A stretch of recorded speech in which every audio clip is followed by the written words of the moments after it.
ಜೈ ಹಿಂದ್. ಈ ವಿಡಿಯೋದಲ್ಲಿ ಏನ್ ಮಾಡೋಣಪ್ಪ ಅಂತಂದ್ ಹೇಳಿದ್ರೆ ಅಡಾಪ್ಟಬಿಲಿಟಿ ಟೆಸ್ಟ್ ಅಂದ್ರೆ ಏನು, ಅದ್ ಹೆಂಗಿರ್ತೈತಿ ಅನ್ನೋದನ್ನ ನಾವು ಡಿಸ್ಕಷನ್ ಮಾಡ್ತಾ ಹೋಗೋಣ. ನಾನು ಕಂಪ್ಲೀಟ್ ಆಗಿ ಏನಪ್ಪಾ ಅಂತಂದ್ ಹೇಳಿದ್ರೆ ನಿಮ್ಗೆ ಮಾಹಿತಿಯನ್ನ ಕೊಡ್ತೀನಿ. ಸೊ ಕ್ಲಿಯರ್ ಎಲ್ರಿಗೂ? ಸೊ ಫಸ್ಟ್ ಥಿಂಗ್ ಏನಂತಂದ್ ಹೇಳಿದ್ರೆ ನಿಮ್ಗ ಫೀಸ್ ಇರುತ್ತ ಈ ವಿಡಿಯೋಗೆ ಎಷ್ಟಿರುತ್ತಪ್ಪ ಅಂತಂದ್ ಹೇಳಿದ್ರೆ ಹೇಳ್ತೀನಿ. ಸೊ ನಿಮ್ದು ಫೀಸ್ ಏನಂತಂದ್ ಹೇಳಿದ್ರೆ ನಿಮ್ಗೆಲ್ಲಾದ್ರೂ ನನ್ ವಿಡಿಯೋಸ್ಗಳು ಯೂಸ್ ಆಗ್ತಿತ್ತು ಅಂತಂದ್ ಹೇಳಿದ್ರೆ ಎಲ್ರು ಒಂದೊಂದ್ 10 ಜನ ಸಬ್ಸ್ಕ್ರೈಬರ್ಸ್ ಅನ್ನ ಜಾಸ್ತಿ ಮಾಡ್ರಪ್ಪ, ಎಲ್ಲಾರನು ಆಡ್ ಮಾಡಿಸ್ರಿ. ನಿಮ್ ಹುಡುಗರಿಗೆಲ್ಲ ಏನಪ್ಪಾ ಅಂತಂದ್ ಹೇಳಿದ್ರೆ ಶೇರ್ ಮಾಡ್ರಿ. ನೆಕ್ಸ್ಟ್ ಮುಂದಿನ ತಿಂಗಳಲ್ಲಿ ಅಂದ್ರೆ ಜುಲೈಯಲ್ಲಿ ಏನಪ್ಪಾ ಅಂತಂದ್ ಹೇಳಿದ್ರೆ SSC GD ಕೋಚಿಂಗ್ ಸೆಂಟರ್ ನಾನು ಮತ್ತೆ ಸ್ಟಾರ್ಟ್ ಮಾಡ್ತಾ ಇದ್ದೀನಿ. ಸೊ ಎಲ್ರಿಗೂ ಒಂದೇನಪ್ಪಾ ಅಂತಂದ್ ಹೇಳಿದ್ರೆ ಸ್ಪ್ರೆಡ್ ಆಗ್ಲಿ. ನನಗೂ ಒಂದ್ ಸ್ವಲ್ಪ ರೀಚ್ ಆಗೋದೈತೆ 1 lakh ಸಬ್ಸ್ಕ್ರೈಬರ್ಸ್ ಗಳನ್ನ. ಸ್ವಲ್ಪ ನೀವು ಕೂಡ ಏನಂತಂತ ಹೇಳಿದ್ರೆ ಹೆಲ್ಪ್ ಮಾಡ್ರಿ. ನಿಮಗ್ ನನ್ನ ವಿಡಿಯೋಸ್ ಗಳಿಂದ ತುಂಬಾ ಯೂಸ್ ಆಗಿತ್ತು ಅಂತಂದ್ ಹೇಳಿದ್ರೆ.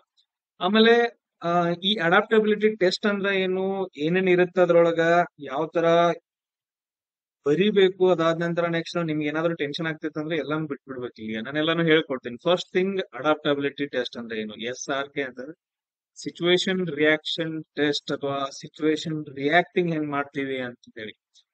ಇವಾಗ ಸಿಂಪಲ್ ಆಗಿರ್ತೈತಿ. ನಿಮ್ದು ಫಿಸಿಕಲ್ ಆಗುತ್ತೋ ಅಥವಾ ಫಿಸಿಕಲ್ ಮುಂದ್ ತಗೊಂತಾರ, ಅಲ್ಲಿ ಹೋದ ನಂತರ ನಿಮ್ಗೆ ಗೊತ್ತಾಗತ್ತೆ. ಫಿಸಿಕಲ್ ಮುಗಿದ ನಂತರ ಏನಪ್ಪಾ ಅಂತಂದ್ ಹೇಳಿದ್ರೆ ಅಡಾಪ್ಟಬಿಲಿಟಿ ಟೆಸ್ಟ್ ಅಂತ ಹೇಳಿ ಸಿಂಪಲ್ ಒಂದೊಂದು 30 ಮಿನಿಟ್ಸ್ ಅಥವಾ 1 hour ಟೆಸ್ಟ್ ಇರುತ್ತೆ. ಬಹಳ ಟೆನ್ಷನ್ ತೊಗೊಳಕ್ ಹೋಗ್ಬೇಡ್ರಿ. ಒಂದ್ ಕ್ವಶನ್ ಪೇಪರ್ ಇರ್ತಾವ, ಇದ್ರಲ್ಲಿ ಅವ್ರು ಎಷ್ಟು ಕ್ವಶನ್ ಕೊಡ್ತಾರ ಅವ್ರ ಮೇಲೆ ಡಿಪೆಂಡ್. ಸೊ ಒಂದ್ ಕ್ವಶನ್ ಪೇಪರ್ 25 ಕ್ವಶನ್ಸ್ ಗಳನ್ನ ಕೊಡ್ಬೋದು ಅಥವಾ 10 ಕ್ವಶನ್ಸ್ ಗಳನ್ನ ಕೊಡ್ಬೋದು, 5 ಕೊಡ್ಬೋದು. ಅಲ್ಲಿ ಡಿಪೆಂಡ್ ಅಪಾನ್ ARO ಅಲ್ಲಿ ಯಾವ್ದು ಹೆಂಗಿರುತ್ತೆ ಅಂತಂದ್ ಹೇಳಿ ಅದ್ರ ಮೇಲೆ ಡಿಪೆಂಡ್ ಆಗುತ್ತೆ. ಆಮೇಲೆ ನೆಕ್ಸ್ಟ್ ಅವ್ರು ಬಹಳ ಟಫ್ ಇರ್ತಾವ, ಬಹಳ ಅಂದ್ರೆ ಬಹಳ ಟಫ್ ಇರ್ತಾವ. ಕರೆಕ್ಟ್ ಆಗಿ ಕೇಳಿಸ್ಕೊತಾರೆ. ಹಾ, ಇವಾಗ ನೋಡ್ರಿ ಆಲ್ರೆಡಿ ಎಕ್ಸಾಮ್ಸ್ ಅನ್ನ ಪಾಸ್ ಆಗಿದಿರಿ, ಫಿಸಿಕಲ್ ತಯಾರಿ ಮಾಡಾಕತ್ತೀರಿ. ಇದು ಸರ್ ಟಫ್ ಅಂತಂದ್ ಹೇಳಿದ್ರೆ ಹೆಂಗ್ರಿ? ಹಾ, ಕ್ಲಿಯರ್ ಎಲ್ರಿಗೂ? ಹುಡುಗರಾಗಿರ್ಬೋದು ಹುಡುಗಿರಾಗಿರ್ಬೋದು, ಹುಡುಗರು ಅಂಡ್ ಹುಡುಗಿರು ಇಬ್ಬರಿಗೂ ಏನಪ್ಪಾ ಅಂತಂದ್ ಹೇಳಿದ್ರೆ ಅಡಾಪ್ಟಬಿಲಿಟಿ ಟೆಸ್ಟ್ ಇರುತ್ತೆ. ಇವಾಗ ಒಂದು ವಿಡಿಯೋ ಬಿಟ್ಟಿದಾರೆ ನೋಡ್ರಿ. ಆ ವಿಡಿಯೋದಾಗ ಅವ್ರು ಏನಂತಂದ್ ಹೇಳಿದ್ರೆ ಡೈರೆಕ್ಟ್ ಆಗಿ ಹೇಳ್ಬಿಟ್ಟಿದಾರೆ ಕಮಾಂಡ್ರು. ಸೊ ಅಡಾಪ್ಟಬಿಲಿಟಿ ಟೆಸ್ಟ್ ಪಾಸ್ ಆದ್ರನೆ ಮುಂದೆ ನೆಕ್ಸ್ಟ್ ಮೆಡಿಕಲ್ ಬಿಡ್ತಾರೆ, ಇಲ್ಲ ಅಂತಂದ್ ಹೇಳಿದ್ರೆ ಬಿಡಂಗಿಲ್ಲ ಅಂತ. ಏನ್ ಮಾಡ್ಬೇಕು? ಸೊ ಪ್ರತಿಯೊಬ್ಬರಿಗೂ ಏನಪ್ಪಾ ಅಂತಂದ್ ಹೇಳಿದ್ರೆ ವಿಡಿಯೋಸ್ ಗಳನ್ನ ಶೇರ್ ಮಾಡ್ರಿ. ಆಮೇಲೆ ನಿಮ್ಗೆ ನನ್ನ ವಿಡಿಯೋಸ್ ಗಳಿಂದ ಹೆಲ್ಪ್ ಆಗ್ತಿತ್ತು ಅಂದ್ರೆ ನಿಮ್ಗೆ ಇನ್ನೂ ವಿಡಿಯೋಸ್ ಗಳು ಬೇಕು ಅಂತಂದ್ ಹೇಳಿದ್ರೆ ನನ್ಗೆ ಮೆಸೇಜ್ ಹಾಕ್ರಿ, ಕಮೆಂಟ್ಸ್ ಗಳನ್ನ. ಆಮೇಲೆ ಇಲ್ಲಿ ತುಂಬಾ ಇಂಪಾರ್ಟೆಂಟ್, ಇವಾಗ ಊರ್ ಮಂದಿ ಏನಂತಾರ ಅಥವಾ ಊರ್ ಜನ ಏನಂತಾರ ಅಂತಂದ್ ಹೇಳಿ ಯಾರು ಟೆನ್ಷನ್ ತೊಗೊಳಕ್ ಹೋಗ್ಬೇಡ್ರಿ. ಹುಡುಗರಾಗಿರ್ಲಿ ಹುಡುಗಿರಾಗಿರ್ಲಿ, ನಾನ್ ಕೇಳುವಂತಹ ಕ್ವಶನ್ಸ್ ಗಳಿಗೆ ನೀವು ಕಂಪಲ್ಸರಿ ಏನಂತಂದ್ ಹೇಳಿದ್ರ ಕಮೆಂಟ್ ಅಲ್ಲಿ ಆನ್ಸರ್ಸ್ ಗಳನ್ನ ಮಾಡ್ಬೇಕು. ಅವಾಗ ನಿಮ್ಗೆ ಏನಂತಂದ್ ಹೇಳಿದ್ರೆ ಗೊತ್ತಾಗತ್ತಲ್ಲ ನೀವ್ ಹೆಂಗ್ ಸಿಚುವೇಶನ್ ರಿಯಾಕ್ಟ್ ಮಾಡ್ತೀರಿ.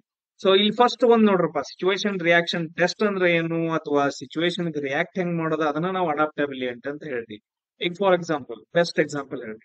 ನೀವೇನಪ್ಪಾ ಅಂತಂದ್ ಹೇಳಿದ್ರೆ ನೀವು ಕಾಲೇಜ್ ಹೋಗ್ತಾ ಇರ್ತೀರಿ, ಎಲ್ರು ಕಾಲೇಜ್ ಹೋಗ್ತಿರ್ತೀರಿ. ಕಾಲೇಜ್ ಹೋಗುವಾಗ ಏನಂತಂದ್ ಹೇಳಿದ್ರೆ ಬಸ್ ಪಂಚರ್ ಆಗತ್ತೋ ಅಥವಾ ಏನೋ ಒಂದಾಗತ್ತ, ನೀವ್ ಏನಂತಂದ್ ಹೇಳಿದ್ರೆ ಲೇಟ್ ಆಗಿ ಹೋಗ್ತೀರಿ, ಲೇಟ್ ಆಗಿ ಹೋಗ್ತೀರಿ. ಸೊ ಇಲ್ಲೇನಪ್ಪಾ ಅಂತಂದ್ ಹೇಳಿದ್ರೆ ಪ್ರಿನ್ಸಿಪಲ್ ನಿಂತ್ಕೊಂಡಿರ್ತಾರೆ ಗೇಟ್ ಹತ್ರ. ಅವಾಗ ಏನ್ ಮಾಡ್ತೀರಿ? ಇದೊಂದು ಸಿಚುವೇಶನ್. ಇದು ಇಂಥ ಕ್ವಶನ್ಸ್ ಗಳನ್ನ ನಮ್ಮಲ್ಲಿ ಕೇಳ್ತಾರೆ, ಅವುಗಳ ಬಗ್ಗೆ ನಾವು ಡಿಸ್ಕಷನ್ ಮಾಡ್ತೀವಿ. ನಿಮ್ಗೆ ಅರ್ಥ ಆಯ್ತಾ ಸಿಚುವೇಶನ್ ಏನು? ಫಾರ್ ಎಕ್ಸಾಂಪಲ್, ಇನ್ನೊಂದು ಎಕ್ಸಾಂಪಲ್, ಬೆಸ್ಟ್ ಎಕ್ಸಾಂಪಲ್. ಮನಿ ಇರುತ್ತ, ಮನಿ ಒಳಗಡೆ ಏನಪ್ಪಾ ಅಂತಂದ್ ಹೇಳಿದ್ರೆ ನಿಮ್ ಫ್ಯಾಮಿಲಿ ಇರುತ್ತ. ನೀವೇನ್ ಮಾಡ್ತೀರಿ ಅಂತಂದ್ ಹೇಳಿದ್ರೆ ಸಾಯಂಕಾಲ ಬೈಕ್ ತಗೊಂಡು ಅಥವಾ ಸೈಕಲ್ ತಗೊಂಡು ಏನೋ ಒಂದ್ ಮಾಡಾಕ ಅಥವಾ ಹುಡುಗಿರ್ ನೋಡಾಕೋ ಅಥವಾ ಮೂವಿ ನೋಡಾಕೋ ಅಥವಾ ಪಾರ್ಟಿ ಮಾಡಾಕೋ ಅಂತಂದ್ ಹೇಳ್ಬಿಟ್ಟು ನೀವು ಹೊರಗಡೆ ಹೋಗಿರ್ತೀರಿ. 5 ಗಂಟೆ ಸುಮಾರು ಹೋಗಿರ್ತೀರಿ. ಬಟ್ ಆದ್ರೆ ನೀವು ಬರೋದ್ 9 ಗಂಟೆ ಆದ್ರೂ ಕೂಡ ನೀವು ಮನಿಗ್ ಬರಂಗಿಲ್ಲ. 10 ಗಂಟೆ ಆದ್ರೂ ಕೂಡ ಮನಿಗ್ ಬರಂಗಿಲ್ಲ. ಅವಾಗ ಏನ್ ಮಾಡ್ತಾರೆ ಮನ್ಯಾಗಿನಾರ? ಫೋನ್ ತಗೊಂಡ್ ಫೋನ್ ಮಾಡ್ತಾರೆ, ಎಲ್ಲಿದಿಪ್ಪಾ ಅಂತಂದೇಳಿ, ಎಲ್ಲಿದನೋ ಮಗನ ಅಂತಂದೇಳಿ ನಿಮ್ ಅಪ್ಪ ಕಾಲ್ ಮಾಡ್ತಾರೆ. ಹಾ, ಸೊ ಅವಾಗ ನೀವೇನ್ ಮಾಡ್ತೀರಿ? ಅಂಜ್ತೀರಿ, ಅಂಜ್ಬಿಟ್ಟು ಮನಿಗ್ ಹೋಗ್ತಾ ಇರ್ತೀರಿ. ಅವಾಗ ನಿಮ್ಮಪ್ಪ ಕ್ವಶನ್ ಕೇಳ್ತಾನೆ, ಎಲ್ಲೋಗಿದ್ಲೆ ಅಂತಂದೇಳಿ. ಅವಾಗ ನೀವ್ ಏನ್ ಮಾಡ್ತೀರಿ? ಇದೊಂದು ಸಿಚುವೇಶನ್. ಇದು ಈಗ ಏನ್ ನಾನು ಹೇಳಿದ್ನಲ್ಲ, ಇದೊಂದು ಸಿಚುವೇಶನ್. ಅವಾಗ ನಿಮ್ಮಪ್ಪ ಕೇಳ್ತಾನೆ, ನೀವು ಪಾರ್ಟಿ ಮಾಡಕ್ ಹೋಗಿರ್ತೀರಿ, ಮೂವಿ ನೋಡಕ್ ಹೋಗಿರ್ತೀರಿ, ಇದೊಂದು ಸಿಚುವೇಶನ್. ನಿಮ್ಮಪ್ಪ ಏನಂತಂದ್ರೆ ಕಾಲ್ ಮಾಡಿರ್ತಾನ, ಬಾ ಅಂತಂದ್ ಹೇಳಿ ಸಿಕ್ಕಲ್ಲಿ ಇರ್ತಾನ. ಅವಾಗ ನೀವು ಮನಿಗ್ ಹೋಗ್ತೀರಿ. ಮನಿಗ್ ಹೋದಾಗ ಅದೊಂದು ಸಿಚುವೇಶನ್ ಅಷ್ಟೇ ಕೊಟ್ಟು ಬಿಟ್ಟಿರ್ತಾರ. ಅವಾಗ ನಿಮ್ಮ ಆನ್ಸರ್ಸ್ ಗಳನ್ನ ಬರಿಬೇಕು. ಇವಾಗ ನೀವ್ ಏನಂತ ಆನ್ಸರ್ ಬರ್ತೀರಿ? ಈಗ ನಾ ಹೇಳ್ತೇನೆ, ನಾ ಏನೇನ್ ಹೇಳ್ತೇನೆ ಅಂತಂದ್ ಹೇಳಿದ್ರ ದೋಸ್ತನ್ ಜೊತೆ ಸ್ಟಡಿ ಮಾಡಕ್ ಹೋಗಿದ್ನಿ ಅಂತಂದ್ ಹೇಳ. ಸಿಂಪಲ್, ಸ್ಟಡಿ ಮಾಡಕ್ ಹೋಗಿದ್ನಿ. ಹ? ಇಲ್ಲ ಅಂತಂದ್ ಹೇಳಿದ್ರೆ ದೋಸ್ತಿಗೆ ಹೆಲ್ಪ್ ಬೇಕಾಗಿತ್ತು, ಅವ್ನ್ ಹೆಲ್ಪ್ ಮಾಡಕ್ ಹೋಗಿದ್ದ.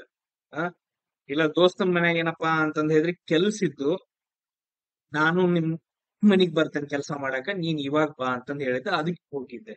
ಸೊ ಒಬ್ಬೊಬ್ರಿಗೆ ಒಂದೊಂದ್ ತರ ರಿಯಾಕ್ಷನ್ ಬರುತ್ತಲ್ಲ. ಈಗ ಇದನ್ನ ನೋಡಿದ ತಕ್ಷಣ ನನಗೆ ಈಗ 3 ತರ ರಿಯಾಕ್ಷನ್ ಬಂತು. ನಮ್ಗೆ ಆಪ್ಷನ್ಸ್ ಗಳನ್ನ ಕೊಟ್ಟಿರ್ತಾರೆ, ಎ ಬಿ ಸಿ ಡಿ ಅಂತಂದ ಹೇಳಿ ಆಪ್ಷನ್ಸ್ ಗಳನ್ನ ಕೊಟ್ಟಿರ್ತಾರ. ಇಲ್ಲ ಅಂತಂದ ಹೇಳಿದ್ರೆ ನೀವು ಬರೀರಿ ಅಂತಂದ ಹೇಳಿ ಬಿಟ್ಟಿರ್ತಾರ. ಇದು ಮೇ ಬಿ ಹಿಂದಿ ಮತ್ತು ಇಂಗ್ಲಿಷ್ ನಾಗ ಇರುತ್ತಪ್ಪ. ಇದೊಂದು ಹೇಳ್ತೀನಿ ನಾನು, ಕನ್ನಡದಾಗೆಲ್ಲ ಇರಂಗಿಲ್ಲ. ಬಟ್ ಅದ್ರ ನಾನ್ ಇವಾಗ ನಿಮ್ ಜೊತೆ ಡಿಸ್ಕಷನ್ ಮಾಡೋದು ಕನ್ನಡದಲ್ಲೇ. ಈ ತರ ಇರ್ತಾವ ಅಂತ ಹೇಳಿ ಮೊದಲು ಅರ್ಥ ಆಗ್ಬೇಕಲ್ಲ, ಕನ್ನಡದಲ್ಲೇ ಡಿಸ್ಕಷನ್ ಮಾಡ್ತೀನಿ. ಬಟ್ ಆದ್ರೆ ಕ್ವಶನ್ಸ್ ಗಳು ಹಿಂದಿ ಅಥವಾ ಇಂಗ್ಲಿಷ್ ಅಲ್ಲಿ ಇರ್ತಾವ. ಇದು ಕ್ಲಿಯರ್ ಪಾಯಿಂಟ್. ಸೊ ಇವಾಗ ನಾನು 3 ಆಪ್ಷನ್ ಹೇಳಿದ್ನಿ. ಅದ್ರೊಳಗೆ ನಿಮ್ಗೆ ಕರೆಕ್ಟ್ ಅನ್ಸೋದು ಯಾವ್ದು? ನೀವು ಕಾಲೇಜ್ ಹುಡುಗರು, ಸರ್ ನಾನು ಸ್ಟಡಿ ಮಾಡಕ್ ಹೋಗಿದ್ದೀನಿ ದೋಸ್ತನ ಜೊತೆ ಅಂತಂದ ಹೇಳಿದ್ರೆ ಇದು ಮ್ಯಾಕ್ಸಿಮಮ್ ಕರೆಕ್ಟ್ ಆನ್ಸರ್. ಇದಕ್ಕೆ ನಿಮ್ದು ರಿಯಾಕ್ಷನ್, ಅದು ಆ ಸಿಚುವೇಶನ್ಗೆ ನಿಮ್ ರಿಯಾಕ್ಷನ್. ಇದನ್ನ ನಾವ್ ಏನಂತ ಕರಿತೀವಿ ಅಂತಂತ ಹೇಳಿದ್ರೆ ಅಡಾಪ್ಟಬಿಲಿಟಿ ಟೆಸ್ಟ್ ಅಂತ ಹೇಳ್ತೀವಿ. ಇವಾಗ ನೋಡೋಣ ಒಂದೊಂದೇ ಕ್ವಶನ್. ಸೊ ನಿಮ್ದು ಫಸ್ಟ್ ಕ್ವಶನ್ ಏನಪ್ಪಾ ಅಂತಂತ ಹೇಳಿದ್ರೆ, ನಿಮ್ ತಂಗಿ ಮದುವೆ ನಿಶ್ಚಯವಾಗೈತ ಕ್ವಶನ್ ಇದು. ಇದನ್ನ ಹಿಂದಿ ಅಥವಾ ಇಂಗ್ಲಿಷ್ ನಾಗ ಕೇಳ್ತಾರ. ಹಾ, ಕ್ಲಿಯರ್. ಸೊ ನಿಮ್ಮ ತಂಗಿಯ ಮದುವೆ ನಿಶ್ಚಯವಾಗೈತ. ಸೊ ಅಲ್ಲೇನಪ್ಪಾ ಅಂತಂದ ಹೇಳಿದ್ರೆ, ಇಲ್ಲಿ ಅವರ ಬಿಡ್ರೆ ನಿಮ್ಮ ಸಂಬಂಧಿಗಳು, ನಿಮ್ ರಿಲೇಟಿವ್ಸ್ ಏನ್ ಇರ್ತಾರಲ್ಲ, ಅವ್ರು ನಿಮ್ಗೆ ಸಾಲ ಅಥವಾ ಹಣ ಕೊಡಾಕ್ ನಿರಾಕರಿಸ್ತಾರೆ. ಈಗ ಹೇಳ್ಬೇಕಂದ್ರ ನಿಮ್ ಮನ್ಯಾಗ ನಿಮ್ ತಂಗಿ ಮದುವೆ ಇರ್ತೈತಿ, ರೊಕ್ಕ ಬೇಕಾಗಿರುತ್ತೆ ಅಥವಾ ದುಡ್ಡು ಬೇಕಾಗಿರುತ್ತೆ. ಬಟ್ ಆದ್ರೆ ನಿಮ್ ಸಂಬಂಧಿಗಳು, ರಿಲೇಟಿವ್ಸ್, ನಾವು ಕೊಡಂಗಿಲ್ಲ ಅಂತಂದ ಹೇಳಿ ಕೈ ಎತ್ತಿ ಬಿಡ್ತಾರ, ನಿರಾಕರಿಸಿ ಬಿಡ್ತಾರ, ಕೊಡಂಗಿಲ್ಲ ಅಂತಂದೇಳಿ. ಅದೊಂದು ಸಿಚುವೇಶನ್. ಇವಾಗ ನಿಮ್ ತಂಗಿ ಮದುವೆ ಐತಿ, ಸಂಬಂಧಿಕರು ದುಡ್ಡು ಕೊಡಂಗಿಲ್ಲ ಅಂತಾರ. ಅವಾಗ ನೀವು ಏನ್ ಮಾಡ್ತೀರಿ? ನಿಮ್ ಆನ್ಸರ್ಸ್ ಗಳನ್ನ ಅಡಾಪ್ಟಬಿಲಿಟಿ ಟೆಸ್ಟ್ ಪ್ರತಿಯೊಬ್ರು ಹಾಕ್ಲೇಬೇಕು. ಅದು 108 ಆಗ್ಲಿ, ನೀವ್ ಏನ್ ಬೇಕಾದ ಹಾಕ್ರಿ. ನಿಮ್ ತಲೆಗೆ ಈಗ ಏನ್ ಥಿಂಕ್ ಬಂತು? ನಿಮ್ ತಂಗಿ ಮದುವೆ ಐತಿ, ಸಂಬಂಧಿಕರು ರಿಲೇಟಿವ್ಸ್ ರೊಕ್ಕ ಕೊಡಂಗಿಲ್ಲ ಅಂದ್ರು, ನೀವ್ ಏನ್ ಮಾಡ್ತೀರಿ? ಇವಾಗ ನಿಮ್ ತಂಗಿ ಮದುವೆ ಮಾಡ್ಲೇಬೇಕು. ನಿಮ್ದು ಕನ್ನಡದಲ್ಲೇ ಹಾಕ್ರಿ, ಇಂಗ್ಲಿಷ್ನಾಗ ಟೈಪ್ ಮಾಡಿ ಹಾಕ್ರಿ. ಈ ತರ ಕನ್ನಡ ಅಂತ ಹಿಂಗ್ ಬರಿತಿರಲ್ಲ, ಹುಡುಗಿರಿಗೆ ಹುಡುಗರಿಗೆ ಮೆಸೇಜ್ ಮಾಡ್ತಿರಲ್ಲ, ಸೇಮ್ ಅದೇ ತರ ಏನಪ್ಪಾ ಅಂತಂದ ಹೇಳಿದ್ರೆ ಟೈಪ್ ಮಾಡಿ ನಿಮ್ಗೆ ಆನ್ಸರ್ ಹಾಕಿ. ನಿಮ್ ತಂಗಿ ಮದುವೆ ಐತೆ, ಬಟ್ ಆದ್ರೆ ನಿಮಗ್ ಸಾಲ ಕೊಡಾಕ್ ಸಂಬಂಧಿಗಳು ಕೈ ಎತ್ತಿದಾರೆ. ಇವಾಗ ಏನ್ ಮಾಡ್ತೀರಿ? ಒಬ್ನ ಯಾರೋ ಹೇಳ್ತಾನ ಫಸ್ಟ್ ಆನ್ಸರ್, ಸರ್ ದೋಸ್ತುಗಳ ಹತ್ರ ದುಡ್ಡು ಇಸ್ಕೊಂತೇವ್ರಿ, ಮದ್ವಿ ಮಾಡ್ತೀವಿ. ಕ್ಲಿಯರ್. ಒಂದ್ ನಾನೇನೋ ಒಂಥರ ರಿಯಾಕ್ಷನ್. ಬಟ್ ಆದ್ರೆ ಎಕ್ಸಾಕ್ಟ್ ಪ್ರಾಪರ್ ಆಗಿ ರಿಯಾಕ್ಷನ್ ಇರ್ಬೇಕು. ಏನ್ ಮಾಡ್ತೀರಿ ಹೇಳ್ರಿ ನೋಡೋಣ. ಸೊ ಎಲ್ರು ಕಮೆಂಟ್ ಹಾಕಿದಿರಿ ನೋಡೋಣ. ಇವಾಗ ನಂದ್ ಆನ್ಸರ್ ಏನಪ್ಪಾ ಅಂತಂದ ಹೇಳಿದ್ರೆ, ನಾನ್ ಏನ್ ಮಾಡ್ತೇನೆ ಅಂತಂದ ಹೇಳಿದ್ರೆ, ರಿಲೇಟಿವ್ಸ್ ಕೊಡ್ಲಿಲ್ಲ ಅಂತಂದ ಹೇಳಿದ್ರೆ ಬ್ಯಾಂಕಿನ ಮೂಲಕ ಹಣವನ್ನ ತಗೊಂತೀನಿ. ಬ್ಯಾಂಕ್ ಸಾಲ ತಗೋತೀನಿಪ್ಪ ನಾನು. ಕರೆಕ್ಟ್ ಆಗಿರೋದು ಆನ್ಸರ್. ನಾನು ಬ್ಯಾಂಕ್ ಸಾಲ ತಗೊಳ್ತೀನಿ, ತಂಗಿಯ ಮದುವೆಯನ್ನ ಮಾಡುತ್ತೇನೆ, ಹೆತ್ತವರಿಗೆ ಏನಪ್ಪಾ ಅಂತಂದ ಹೇಳಿದ್ರೆ ತಂದೆ ತಾಯಿಗಳಿಗೆ ಸಹಾಯ ಮಾಡ್ತೀನಿ. ಆಮೇಲೆ ಏನಪ್ಪಾ ಅಂತಂದ ಹೇಳಿದ್ರೆ ನನ್ನ ಏನು ಸಮಾನ ಮಾಸಿಕ ಕಂತುಗಳ ಮೂಲಕ, ಈಗ ಕಂತುಗಳಂತ ಇರ್ತಾವಲ್ಲ, ಕಂತುಗಳ ಮೂಲಕ ಏನಪ್ಪಾ ಅಂತಂದ ಹೇಳಿದ್ರೆ ನಾನು ಪ್ರತಿ ತಿಂಗಳ ಸಾಲವನ್ನ ಹಿಂದಿರುಗಿಸುತ್ತೇನೆ. ನೀವು ಯಾರಿವಾಗ ಸೋಲ್ಜರ್, ನೀವ್ ಯಾರಿವಾಗ ಸೋಲ್ಜರ್ ತರನ ಥಿಂಕ್ ಮಾಡ್ಬೇಕು. ಸೋಲ್ಜರ್ ಏನ್ ಮಾಡ್ತಾನ? ತಂಗಿ ಮದುವೆ ಐತೆ, ಅವ್ ಸಂಬಂಧಿಕರ ಹಣ ಕೊಡಂಗಿಲ್ಲ ಅಂತಂದ ಹೇಳಿದ್ರ ಸೋಲ್ಜರ್ ಏನ್ ಮಾಡ್ತಾನ? ಬ್ಯಾಂಕ್ ಮೂಲಕ ಹಣವನ್ನ ತಗೊಂತಾನ, ಮದುವೆ ಮಾಡ್ತಾನ, ತಂದೆ ತಾಯಿಗಳಿಗೆ ಹೆಲ್ಪ್ ಮಾಡ್ತಾನ, ಮಾಸಿಕ ಕಂತುಗಳ ಅವ್ರದ್ದೇನ್ ಪಗಾರ ಬರುತ್ತ, ಪೇಮೆಂಟ್ ಬರುತ್ತ ಅಂತಂದ ಹೇಳ್ತೀವಲ್ಲ, ಕಂತುಗಳ ಮೂಲಕ ಹಣವನ್ನ ಬ್ಯಾಂಕಿಗೆ ತುಂಬ್ತಾನ. ಇದು ಆನ್ಸರ್ ನಮ್ದು. ಇದೇನಪ್ಪಾ ಅಂತಂದ ಹೇಳಿದ್ರೆ ಆನ್ಸರ್. ಇದೇನು ಫಸ್ಟ್ ಒಂದು ಸಿಚುವೇಶನ್. ಇದು ಸಿಚುವೇಶನ್. ಈ ಸಿಚುವೇಶನ್ಗೆ ನೀವು ಹೆಂಗ್ ಅಡಾಪ್ಟ್ ಆಗ್ತೀರಿ? ಇಲ್ಲಿ ಒಂದು ಸಿಚುವೇಶನ್ ಐತಿ. ಏನ್ ಸಿಚುವೇಶನ್? ತಂಗಿ ಮದ್ವಿ, ಸಾಲ ಕೊಡ್ಲಿಲ್ಲ. ಇದೊಂದು ಸಿಚುವೇಶನ್ಗೆ ನೀವು ಹೆಂಗ್ ಅಡಾಪ್ಟ್ ಆದ್ರಿ? ಅದೇ ಅಡಾಪ್ಟಬಿಲಿಟಿ ಟೆಸ್ಟ್. ಹೆಂಗ್ ಅಡಾಪ್ಟ್ ಆದ್ರಪ್ಪ? ಬ್ಯಾಂಕಿನ ಮೂಲಕ ಹಣವನ್ನ ತಗೊಂಡ್ವಿ, ತಂಗಿ ಮದ್ವಿ ಮಾಡಿದ್ವಿ, ಆಮೇಲೆ ಕಂತುಗಳ ಮೂಲಕ ನಾನು ಹಣವನ್ನ ತುಂಬಿದೆ. ಈ ತರ ಏನಪ್ಪಾ ಅಂತಂದ ಹೇಳಿದ್ರೆ ಕ್ವಶನ್ಸ್ ಗಳಿರ್ತಾವ. ಆ ಕ್ವಶನ್ಸ್ ಗಳಿಗೆ ನಿಮ್ದು ರಿಯಾಕ್ಷನ್ ಅನ್ನ ನೀವು ಬರಿಬೇಕು. ಕ್ಲಿಯರ್ ಎಲ್ರಿಗೂ? ಎಸ್, ಇದೊಂದು ಸಿಚುವೇಶನ್. ನೆಕ್ಸ್ಟ್ ಸಿಚುವೇಶನ್ ನೋಡು. ನೆಕ್ಸ್ಟ್ ಸಿಚುವೇಶನ್ ಏನೈತಿ? ಸಿಚುವೇಶನ್ ಹೇಳ್ತಾನೆ. ಇವಾಗ ನೀವು ಹೆಂಗ್ ಅಡಾಪ್ಟ್ ಆಗ್ತೀರಿ, ನಿಮ್ ರಿಯಾಕ್ಷನ್ ಹೇಳ್ಬೇಕು. ಎಲ್ರು ಕಮೆಂಟ್ ಹಾಕ್ಬೇಕು. ನೀವು ಪಾಸ್ ಆಗ್ಬೇಕು, ಜಾಬ್ ಆಗ್ಬೇಕಂತಂದ ಹೇಳಿದ್ರೆ ಹಾಕ್ಲೇಬೇಕು. ಇಲ್ಲ ಅಂತಂದ ಹೇಳಿದ್ರೆ ಏನಾದ್ರು ಮಾಡ್ಕೊಂಡು ಹೋಗಿ. ಸೊ ನಿನ್ನ ತಂಗಿಯ ಮದುವೆ ನಿಶ್ಚಯವಾಗೈತೆ. ನಿನ್ನ ತಂಗಿ ಮದುವೆ ಏನಪ್ಪಾ ಅಂತಂದ ಹೇಳಿದ್ರೆ ನಿಶ್ಚಯವಾಗೈತೆ. ಆಡಳಿತಾತ್ಮಕ ತಪಾಸಣೆಯಿಂದಾಗಿ ಏನಪ್ಪಾ ಅಂತಂದ ಹೇಳಿದ್ರೆ, ಆಡಳಿತಾತ್ಮಕವಾಗಿ ಅಂತಂದ ಹೇಳಿದ್ರೆ ಅಲ್ಲೇನೋ ಅಡ್ಮಿನಿಸ್ಟ್ರೇಟಿವ್ ಏನೋ ರೂಲ್ಸ್ ಗಳಿದಾವ, ಏನಿದಾವು. ಬಟ್ ಅದ್ರಲ್ಲಿ ನಿಂಗೆ ರಜಾ ಕೊಟ್ಟಿಲ್ಲ. ನೀವು ಸೋಲ್ಜರ್. ಇವಾಗ ನೀವು ಥಿಂಕ್ ಮಾಡ್ಬೇಕಾಗಿರೋದು ಸೋಲ್ಜರ್ ತರಾನೇ. ನೀವು ಒಬ್ರು ಇವಾಗ ಸೋಲ್ಜರ್ ತರಾನೇ. ಸೋಲ್ಜರ್ ತಂಗಿ ಮದುವೆ ನಿಶ್ಚಯವಾಗೈತ, ಬಟ್ ಅದ್ರ ಆಡಳಿತಾತ್ಮಕ ಕಾರಣದಿಂದ ಅವರಿಗೆ ರಜವನ್ನ ಕೊಟ್ಟಿಲ್ಲ. ಅವಾಗ ಏನ್ ಮಾಡ್ತಾನ ಸೋಲ್ಜರ್? ಏನ್ ಮಾಡ್ತಾನ ಅನ್ನೋದನ್ನ ಏನಪ್ಪಾ ಅಂತಂದ ಹೇಳಿದ್ರೆ ಇವಾಗ ರಿಯಾಕ್ಷನ್ ಅನ್ನ ನೀವು ನಮ್ಗೆ ಏನ ಮಾಡ್ಬೇಕು ಹೇಳ್ಬೇಕು. ಹೇಳ್ರಿ ಇವಾಗ ಎಲ್ರು ಕಮೆಂಟ್ಸ್ ಗಳನ್ನ ಹಾಕ್ಬೇಕು. ದಯವಿಟ್ಟು ಏನಪ್ಪಾ ಅಂತಂದ ಹೇಳಿದ್ರೆ ಪಾಸ್ ಮಾಡ್ರಿ, ಕಮೆಂಟ್ಸ್ ಗಳನ್ನ ಹಾಕ್ರಿ. ನೋಡೋಣ, ಒಂದೊಂದ್ 3000 4000 ಕಮೆಂಟ್ಸ್ ಗಳು ಬರ್ತಾವ ಒಂದ್ ವಿಡಿಯೋಕ್ಕ. ನಾನು ಖುಷಿ ಆಗ್ತೀನಿ ನೋಡೋಣ. 3000 4000 ಕಮೆಂಟ್ಸ್ ಗಳೆಲ್ಲರೂ ಬಂದು ಅಂತಂದ್ ಹೇಳಿದ್ರ ನೆಕ್ಸ್ಟ್ ನಾಳೆ ನಾವು ಇನ್ನೊಂದ್ ಕ್ಲಾಸ್ ಮಾಡಾಕ್ತಾನ ಅಡಾಪ್ಟಬಿಲಿಟಿ ಟೆಸ್ಟ್. ಬರ್ಲಿಲ್ಲ ಅಂತಂದ್ ಹೇಳಿದ್ರೆ ಮಾಡಕ್ ಪ್ರತಿಯೊಬ್ರು ಕಮೆಂಟ್ಸ್ ಗಳನ್ನ ಹಾಕಿ ಏನ್ ಮಾಡ್ತೀರಿ ಇವಾಗ? ನೀವು ಸೋಲ್ಜರ್ ತಂಗಿ ಮದುವೆ ನಿಶ್ಚಯ ಆಗೈತೆ, ಆಡಳಿತಾತ್ಮಕ ಕಾರಣದಿಂದ ರಜಾ ಕೊಟ್ಟಿಲ್ಲ. ನಿಮ್ ಮನುಷ್ಯನಾಗ ಏನ್ ಬರುತ್ತೆ ಅದನ್ನ ಹಾಕ್ರೋಪ, ಆಮೇಲೆ ಕರೆಕ್ಟ್ ರಾಂಗ್ ಅಂತ ಆಮೇಲೆ ನೋಡ್ಕೊಂಡು ಎಲ್ರು ಹಾಕಿದ್ರೆ ಎಸ್ ಏನ್ ಮಾಡ್ತೀವಿ ಇವಾಗ? ಸೊ ದೂರವಾಣಿ ಮೂಲಕ ಏನಪ್ಪಾ ಅಂತಂದ್ ಹೇಳಿದ್ರೆ ವಿಚಾರ ಮಾಡ್ತೀನಿ ಮನೆಗೆ. ನನ್ಗೆ ರಜಾ ಕೊಟ್ಟಿಲ್ಲ ಈಗ, ದೂರವಾಣಿ ಮೂಲಕ ಏನಂತಂದ್ ಹೇಳಿದ್ರೆ ಮನೆಯಾಗಿನ ಜೊತೆ ವಿಚಾರ ಮಾಡ್ತೀನಿ. ಹಣವನ್ನ ಏನ್ ಸಂಗ್ರಹ ಮಾಡಿರ್ತೀವಲ್ಲ ಅದನ್ನೇನಪ್ಪಾ ಅಂತಂದ್ ಹೇಳಿದ್ರೆ ಮನಿಗ್ ಕೊಡ್ತೀವಿ. ಸೊ ಆನ್ಲೈನ್ ಮೂಲಕ ಏನಂತಂದ್ ಹೇಳಿದ್ರೆ ವರ್ಗಾವಣೆ ಮಾಡ್ತೀವಿ ಮನೆಗೆ ಹಣವನ್ನ. ಅದಾದ ನಂತರ ಮದುವೆ ಸಮಾರಂಭವನ್ನ ಅತ್ಯುತ್ತಮವಾಗಿ ನಿರ್ವಹಿಸಕ್ ಏನಪ್ಪಾ ಅಂತಂದ್ ಹೇಳಿದ್ರೆ ಸಹೋದರ ಸಹೋದರಿಯರ ಅಥವಾ ಸಂಬಂಧಿಕರ ಜೊತೆಗೆ ವಿನಂತಿ ಮಾಡ್ಕೊಂಡೇನಂತಂದ್ ಹೇಳಿದ್ರೆ ಮದುವೆ ಮಾಡಿಸ್ತೀರಿ. ಆಮೇಲೆ ರಜೆ ಸಿಕ್ಕ ಮೇಲೆ ತಂಗಿಯನ್ನ ಮೀಟ್ ಮಾಡ್ತೀರಿ. ಇದು ಏನ್ ಮಾಡ್ತೀರಿ ಇವಾಗ? ಸಿಂಪಲ್ ಆಗಲ್ಲ. ಈಗ ಫಾರ್ ಎಕ್ಸಾಂಪಲ್ ಅಪ್ಪ, ಈಗ ಏನಪ್ಪಾ ಅಂತಂದ್ ಹೇಳಿದ್ರೆ ನಿಮ್ಮ ಅಪ್ಪಾಗ ಅಥವಾ ನಿಮ್ಮ ಅವ್ವಾಗ ಅಥವಾ ಯಾರಿಗೋ ಒಬ್ಬರಿಗೆ ಫ್ಯಾಮಿಲಿಯಲ್ಲಿ ಆರಾಮ್ ಇಲ್ಲ, ಹೆಲ್ತ್ ಇಶ್ಯೂ ಆಗೈತೆ ಅಂತಂದ್ ಹೇಳಿದ್ರೆ ಏನ್ ಮಾಡ್ತೀರ ಅವಾಗ? ಸೇಮ್ ಇದು ಎಲ್ಲ ನಮಗ್ ಬರಾಕಂಗಿಲ್ಲ, ರಜಾ ಕೊಟ್ಟಿಲ್ಲ, ಹೆಲ್ತ್ ಇಶ್ಯೂ ಆಗೈತೆ, ಅವಾಗ ಏನ್ ಮಾಡ್ತೀರಿ? ಸಂಬಂಧಿಕರಿಗೆ ಹೇಳ್ತೀರಿ, ಅಥವಾ ಅಣ್ಣ ತಮ್ಮ ಯಾರಾದ್ರೂ ಇದ್ರ ರಿಲೇಟಿವ್ಸ್ ಹೇಳ್ತೀರಿ, ಸಹೋದರ ಸಹೋದರಿಗೆ ಹೇಳ್ತೀರಿ. ಸೊ ಹೋಗೇನಪ್ಪಾ ಅಂತಂದ್ ಹೇಳಿದ್ರೆ ಆಸ್ಪತ್ರೆಗೆ ಹೋಗಂತಂದ್ ಹೇಳಿ ಅವ್ರಿಗೆ ಎಷ್ಟು ಖರ್ಚಾಗತ್ತ ಆ ಖರ್ಚನ್ನ ಏನ್ ಮಾಡ್ತೀರಿ ಅಂದ್ರೆ ಆನ್ಲೈನ್ ಮೂಲಕ ಟ್ರಾನ್ಸ್ಫರ್ ಮಾಡ್ತೀರಿ.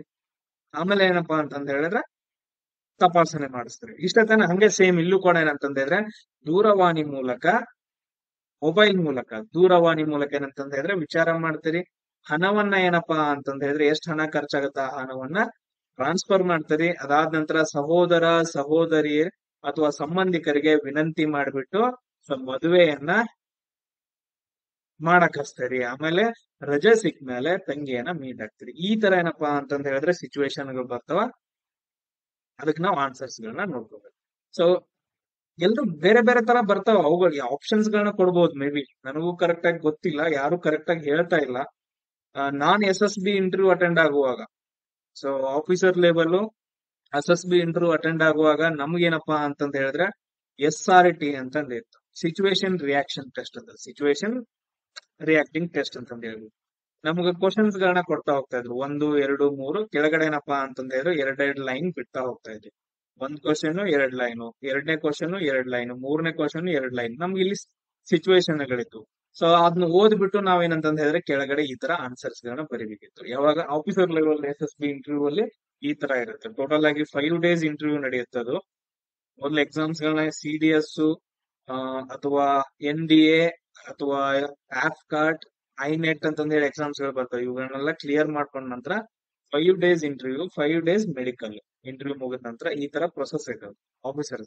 ಈ 5 ಡೇಸ್ ಇಂಟರ್ವ್ಯೂ ಅಲ್ಲಿ ಒಂದು ಏನಪ್ಪಾ ಅಂತಂದ್ ಹೇಳಿದ್ರೆ ಎಕ್ಸಾಮ್ ಬರುತ್ತೆ, SRT ಟೆಸ್ಟ್ ಅಂತಂದ್ ಹೇಳಿ, ಸಿಚುವೇಶನ್ ರಿಯಾಕ್ಷನ್ ಟೆಸ್ಟ್. ಅದನ್ನ ನಿಮ್ಗೆ ಏನಂತಂದ್ ಹೇಳಿದ್ರೆ ಇವಾಗ ಅಡಾಪ್ಟಬಿಲಿಟಿ ಟೆಸ್ಟ್. ಇದೇ ತರ ಕ್ವಶನ್ಸ್ ಗಳನ್ನ ಕೊಡ್ತಾರೆ, ನಾವು ಇದು ಮಾಡಿ ಕ್ಲಿಯರ್. ಎಸ್, ನಾವು ನೆಕ್ಸ್ಟ್ ಕ್ವಶನ್ ಅನ್ನ ಏನಪ್ಪಾ ಅಂತಂದ್ ಹೇಳಿದ್ರೆ ನೋಡೋಣ. ನೀವು ರಜದಲ್ಲಿ ಇರ್ತೀರಿ, ನೀವು ಸೋಲ್ಜರ್, ನೀವೇನಪ್ಪಾ ಅಂತಂದ್ ಹೇಳಿದ್ರೆ ರಜಾ ತಗೊಂಡ್ ಮನೆಗ್ ಬಂದಿದ್ದೀರಿ. ಬಟ್ ಅದ್ರ ಭಾರತ ಬಂದ್ ಘೋಷಣೆ ಆಗತ್ತ. ಭಾರತ ಬಂದ್ ಅಂತಂದ್ ಹೇಳಿ ಘೋಷಣೆ ಮಾಡ್ತಾರ. ಬಂದ್ ಆರಂಭವಾದ 2 ದಿನಗಳ ನಂತರ ನಿಮ್ಮ ರಜೆ ಮುಗಿತೈತಿ. ಬಂದ್ ಆರಂಭವಾದ, ಈಗ ಬಂದ್ ಆಗೈತಿ, ಏನಪ್ಪಾ ಭಾರತ್ ಬಂದ್ ಅಂತ ಘೋಷಣೆ ಮಾಡಿದಾರ, ನಿಮ್ದು ರಜೆ ಮುಗಿಯಾಕ್ ಬಂದೈತಿ, ನೀವು ಹೋಗ್ಬೇಕು. ಬಟ್ ಅದ್ರ ಭಾರತ ಬಂದ್ ಐತಿ. ಅವಾಗ ನೀವ್ ಏನ್ ಮಾಡ್ತೀರಿ? ಅಂತ ಸಿಚುವೇಶನ್ ದಾಗ ಏನ್ ಮಾಡ್ತೀರಿ? ಇದು ಏನೇ ಬಸ್ಗಳಿರಲ್ಲ, ಟ್ರೈನ್ ಇರಲ್ಲ, ಅದಕ್ಕೆ ಸಿಚುವೇಶನ್ ಅಂತಂದ್ ಹೇಳ್ತೀವಿ. ಭಾರತ ಬಂದ್ ಟೋಟಲ್ ಆಗಿ ಬಂದಿರುತ್ತೆ. ಅವಾಗ ಏನ್ ಮಾಡ್ತೀರಿ ನೀವು? ಹಾಕ್ರಿ, ಮೆಸೇಜ್ ಹಾಕ್ರಿ. ಆಸ್ ಅ ಸೋಲ್ಜರ್ ಆಗಿ ನೀವು ಏನ್ ಥಿಂಕ್ ಮಾಡ್ತೀರಿ? ಫಸ್ಟ್ ಏನ್ ಮಾಡ್ತೀರಿ? ನಿಮ್ಗೆ ಹೋಗಕ್ ಆಗಂಗಿಲ್ಲ, ಡ್ಯೂಟಿಗೆ ಜಾಯಿನ್ ಆಗಕ್ ಆಗಂಗಿಲ್ಲ. ಅವಾಗ ಏನ್ ಮಾಡ್ತೀರಿ? ಭಾರತ ಬಂದ್ ಐತಿ, ರಜದಾಗ ಅದೇ. ಸೊ ಎಲ್ರು ಏನಪ್ಪಾ ಅಂತಂದ್ ಹೇಳಿದ್ರೆ ಕಮೆಂಟ್ಸ್ ಗಳನ್ನ ಹಾಕ್ರಿ. ನಿಮ್ಮ ರಿಯಾಕ್ಷನ್ಸ್ ಗಳನ್ನ ಇವಾಗ ಹಾಕ್ಬೇಕು. ಹಿಂಗ್ ಮಾಡಿದ್ರ ಅಷ್ಟ ನೀವು ಪಾಸ್ ಆಗ್ತೀರಿ. ಇಲ್ಲ ಸರ್, ನನ್ಗ ನಾಚಿಕ್ ಬರತೈತಿ ಹಾಕಾಕ, ನನ್ಗೆ ತಲ್ಯಾಗ ತಿಂಕ ಬರ್ವಾತ್ರಿ ಅಂತಂದ್ ಹೇಳಿದ್ರೆ ನೀವ್ ಯಾರು ಪಾಸ್ ಆಗಂಗಿಲ್ಲ. ಇವಾಗ್ಲೇ ಹೇಳ್ತಿದ್ದೀನಿ, ಮನಸ್ ಬಿಚ್ಚಿ ಮಾತಾಡ್ಬೇಕು. ಎಸ್, ಏನ್ ಮಾಡ್ತೀರಿ ಸರ್? ದೂರವಾಣಿ ಮೂಲಕ ಘಟಕದೊಂದಿಗೆ, ಅಂದ್ರೆ ನಿಮ್ದು ಏನಪ್ಪಾ ಅಂತಂದ್ ಹೇಳಿದ್ರೆ ಯೂನಿಟ್ ಇರುತ್ತಲ್ಲ, ಯೂನಿಟ್ ಅಂತಂದ್ ಹೇಳ್ತೀವಿ. ನಿಮ್ಮ ಯೂನಿಟ್ ಜೊತೆಗೆ ಏನಪ್ಪಾ ಅಂತಂದ್ ಹೇಳಿದ್ರೆ, ಅಥವಾ ಕಮಾಂಡಿಂಗ್ ಆಫೀಸರ್ ಅಲ್ಲಿ ಯಾರು ಇರ್ತಾರ ಅವ್ರ ಜೊತೆ ಏನಪ್ಪಾ ಅಂತಂದ್ ಹೇಳಿದ್ರೆ ಮೊಬೈಲ್ ಮೂಲಕ ಅಥವಾ ದೂರವಾಣಿ ಮೂಲಕ ಏನಂತಂದ್ ಹೇಳಿದ್ರೆ ಸಂಪರ್ಕದಲ್ಲಿ ಇರ್ತೀರಿ. ಸರ್ ಈ ತರ ಹೆಂಗ್ ಸಿಚುವೇಶನ್ ಆಗೈತೆ, ಬರಾಕಂಗಿಲ್ಲ ಅಂತಂದ್ ಹೇಳಿದ್ರೆ ಏನ್ ಮಾಡ್ತೀರಿ? ಇನ್ಫಾರ್ಮ್ ಮಾಡ್ತೀರಿ.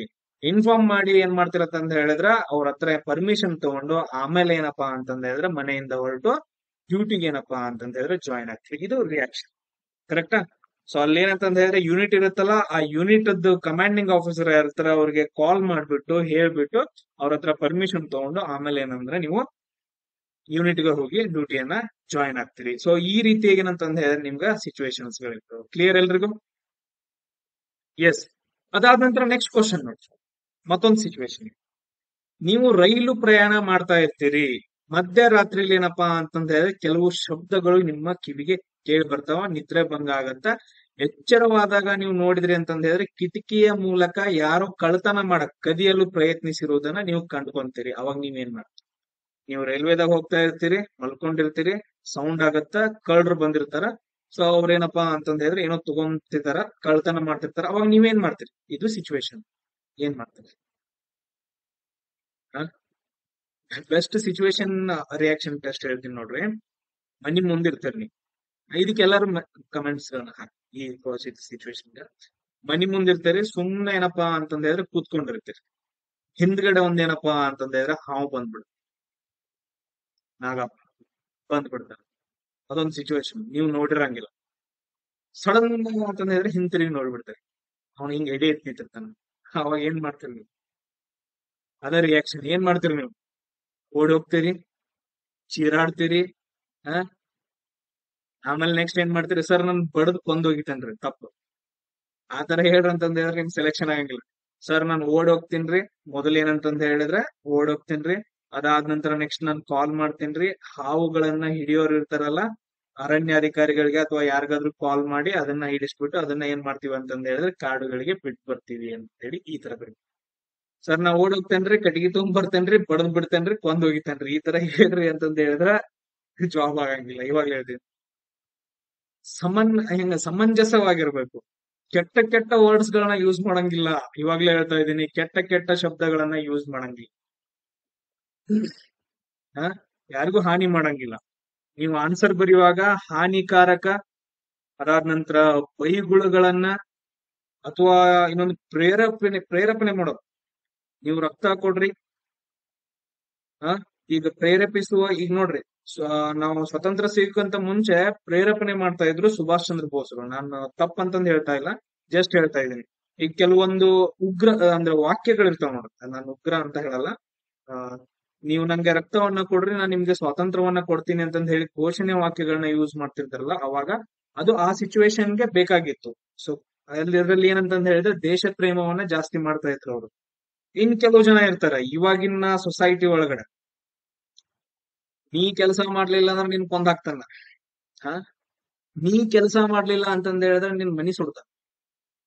ಇಂಥವು ವಾಕ್ಯಗಳು ಬರ್ತಾವಲ್ಲ, ಇಂಥವುಗಳನ್ನ ಯೂಸ್ ಮಾಡಂಗಿಲ್ಲ. ಹಾನಿಕಾರಕ ಬೈಗುಳುಗಳನ್ನ ಅಥವಾ ಕೆಟ್ಟ ದೃಷ್ಟಿಯಿಂದ ಅಂದ್ರೆ ಪ್ರೇರೇಪಣೆ ಮಾಡುವಂತಹ ವಾಕ್ಯಗಳನ್ನ, ಇವಾಗ ನೋಡ್ರಿ, ಹಾವು ಬಂದಿತ್ತು ಸರ್, ನಾನು ಓಡ್ ಹೋದ್ನಿದ್ರಿ, ಬಡಗಿ ತಗೊಂಬಂದ್ ಬಡದ್ ಕೊಂದ್ ಹೋಗಂತ್ರಿ. ಯಾವುದಕ್ಕೂ ಕೂಡ ಹಾನಿ ಮಾಡುವಂತಹ ಸ್ಟೇಟ್ಮೆಂಟ್ ಗಳನ್ನ ಬರೆಯಂಗಿಲ್ಲ. ಏನ್ ಬರಿಬೇಕು? ಸರ್ ನಾನು ಓಡ್ ಹೋದರೆ ದೂರಿಂದ ನಿಂತ್ಕೊಂಡು ಕಾಲ್ ಮಾಡಿದರೆ ಅರಣ್ಯಾಧಿಕಾರಿಗಳು ಅವ್ರು ಬಂದ್ ಹಿಡ್ಕೊಂಡು ಹೋಗಿ ಕಾಡಲ್ಲಿ ಬಿಟ್ಟು. ಸೊ ಈ ರೀತಿಯಾಗಿ ಆನ್ಸರ್ಸ್ ಗಳನ್ನ ಬರಿಬೇಕು. ಈಗ ಅದೇ ಸೇಮ್ ರೈಲು ಪ್ರಯಾಣದಲ್ಲಿ ಮಧ್ಯರಾತ್ರಿಯಲ್ಲಿ ಸರ್ ಕಳ್ ಸಿಕ್ರಿ, ನಾನು ಟ್ರೈನಿಂಗ್ ಮುಗಿಸ್ಕೊಂಡ್ ಹೋಗಿನ್ರಿ, ಬಾಳ್ ಕೆಟ್ಟ ತಾಕತ್ತಿತ್ರಿ, ಹೊಡೆದು ಹೋಗೋದಿನ್ರಿ ಸರ್. ರಾಂಗ್. ಆ ಸಿಚುವೇಶನ್ ನೀವ್ ಏನ್ ಮಾಡ್ತೀರಿ?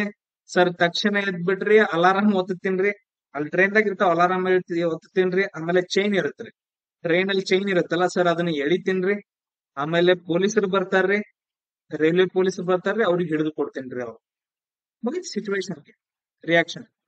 ನಾನು ಎದ್ದೇಳ್ತೀನ್ರಿ, ಸೊ ಅಲಾರಾಮ್ ಒತ್ತುತ್ತೀನ್ರಿ, ಅದಾದ ನಂತರ ಪೊಲೀಸರು ಬರ್ತಾರ, ಅಷ್ಟೊಳಗಡೆ ಇವ್ರನ್ನ ಹಿಡಿದು ಇಟ್ಕೊಂಡಿರ್ತೇನ್ರಿ, ಅವ್ರಿಗೆ ಒಪ್ಪಿಸ್ತೇನೆ.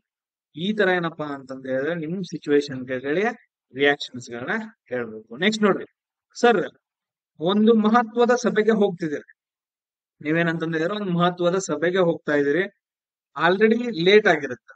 ಒಂದ್ ಸಭೆಗೆ ಹೋಗ್ಲೇಬೇಕು, ಬಟ್ ಅದ್ರ ಆಲ್ರೆಡಿ ನಿಮ್ಗೆ ಏನಪ್ಪಾ ಅಂತಂದ ಹೇಳಿದ್ರೆ ಲೇಟ್ ಆಗಿರುತ್ತೆ. ಏಕಾಏಕಿ ಟ್ರಾಫಿಕ್ ಜಾಮ್ ಆಗುತ್ತೆ. ಏಕಾಏಕಿ ಏನಂತಂದ ಹೇಳಿದ್ರೆ ಟ್ರಾಫಿಕ್ ಜಾಮ್ ಆಗಿಬಿಡುತ್ತ. ಅವಾಗ ಸಂಚಾರ ಸ್ಥಗಿತಗೊಳ್ಳುತ್ತ. ಏನ್ ಮಾಡ್ತೀರಿ? ನೀವು ಹೋಗ್ತಾ ಇರ್ತೀರಿ, ಸೊ ಟ್ರಾಫಿಕ್ ಆಗಿಬಿಡುತ್ತ. ಅವಾಗ ಏನ್ ಮಾಡ್ತೀರಿ ನೀವು?